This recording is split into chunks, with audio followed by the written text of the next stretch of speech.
welcome the people on the dais. I'm thankful that you have given me an opportunity to be here.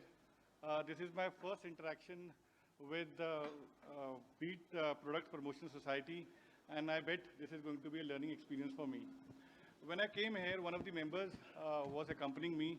He told me that WPPS was basically started by or promoted by Americans to promote their wheat. Now, after we have become self-sufficient in wheat, it is now controlled by Indians, and the Americans have receded to the background. From this, only one thing is constant, that is change. Change is going to be constant. And one who is able to handle change will be able to meet the demands of the industry. Indian food processing industry is one of the largest in the world. We are growing at the rate of 8%, and we are expected to reach 535 billion by the year, financial year 26. We rank as one of the top producers of cereals, pulses, fruits, and vegetables. The country is also largest producer of spices and milk, and second largest in fruit, vegetables, and aquaculture. The share of processed food in exports have been going up. It has risen from 13.7% in 2014-15 to about 23.5% now, which means a quarter of our exports is now in processed form. One of the biggest advantages of food processing industry is that it is one of the significant employment provider.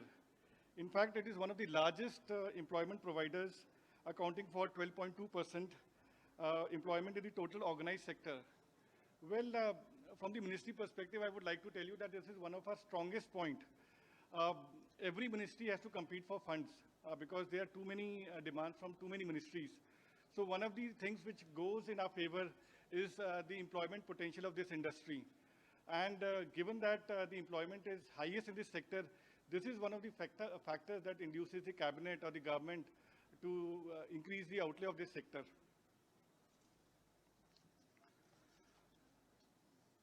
Then coming to wheat, India is also one of the leading producers of wheat.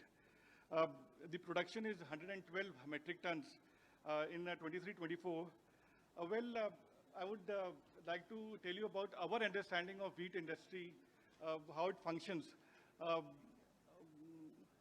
Otherwise, it would be, I would say that the August gathering here would be more knowledgeable than me or the ministry about the dynamics of the wheat industry. Well, we consider the following as strengths of wheat sector. We have a large production volume.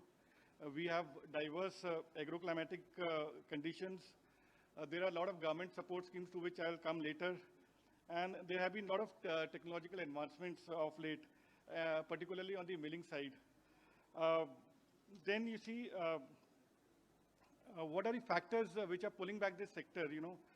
We consider there's a gap in infrastructure, and this is not only specific to the wheat sector. If you go across any sector, logistics, warehousing, these are typically considered to be, the factors or infrastructure gaps. Then this sector is considered to be resource intensive. The power and the water requirements are quite intensive. And there is low energy penetration also. Well, regarding opportunities, I would say there are a lot of export potentials, but again, there is a lot of bottleneck in this sector because, we keep interacting with the industry, and you would be knowing it perhaps that most of our rice, this is not about wheat, most of our rice which goes to Gulf is sold under, not under Indian brands, but it is branded there. So recognizing that, if you want to move up the value chain, you have to brand your own products. So one of my suggestions, if it is possible, is that, the small producers or the medium producers, they should come together and, launch products in their own brands, because branding is the part which unlocks the value. From the Ministry of Food ministry perspective, we have seen that, there has been increasing formalization of this sector. There are two trends. On the one hand, informal sector is increasingly turning towards becoming a formal sector. And in the formal sector, a lot of consolidation is happening. And we foresee that in years to come, there would be big players, and most of the small players or medium players or medium to large players, they are going to become contract manufacturers for the industry which has its own brand. Keeping this in view, we had launched a PLI scheme. In the PLI scheme, we had kept a component for branding and marketing abroad. Under this scheme, up to 50 crores per year was supposed to be paid to the companies which were enrolled under this scheme for branding and marketing abroad. The idea was that, the value chains, if it is locked by branding Indian products in Gulf and other countries to whom we export, then the value will trickle down to the farmers. I would also like to urge the associations, to give us feedback when we enter into foreign trade agreements. We are now into a phase where we are having a lot of interactions, a lot of free trade agreements. One of them is with the UK, and the South Korean free trade agreement is also supposed to be coming up for review. And when these review happens, a lot of things are changed, particularly on the taxation side, import duties, surcharges. And it is at that stage that we invite suggestions from the industry. And during that suggestion stage, if we are able to receive the inputs, we are able to communicate and participate in the discussions which are typically held by the Ministry of Commerce and secure a better deal for our farmers. So I would urge the wheat processing society also to take active part in those negotiations by, giving us inputs timely. There are other threats also which this sector faces. One is, of course, climate change, and the second is market competition. In the field of marketing competition, we have to lay a lot of stress on quality. I remember the other day we were having discussions, and there was a demand from industry that the government should step in, because when our export consignments are rejected, the government should take up the matter with the country which has rejected the export consignment. Then the minister, he responded by saying that how can I intervene? Last year there were 6 consignments which were returned. Now this year the number of consignments which were returned have come back, have risen to 9. So with what face I go and argue with them? So the need of the hour is to improve the quality standards. And if we want to compete and break into new markets apart from Africa, if we want to break into Europe, US, and other developed country markets where the value unlocking will take place, we have to be quality conscious.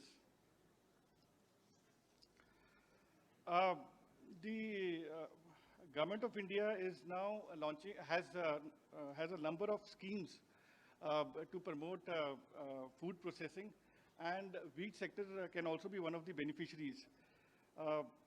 We have Pradhan Mantri Kisan Sampada Yojana. This, basically caters for creation of modern infrastructure, and it targets right from the supply side challenges to the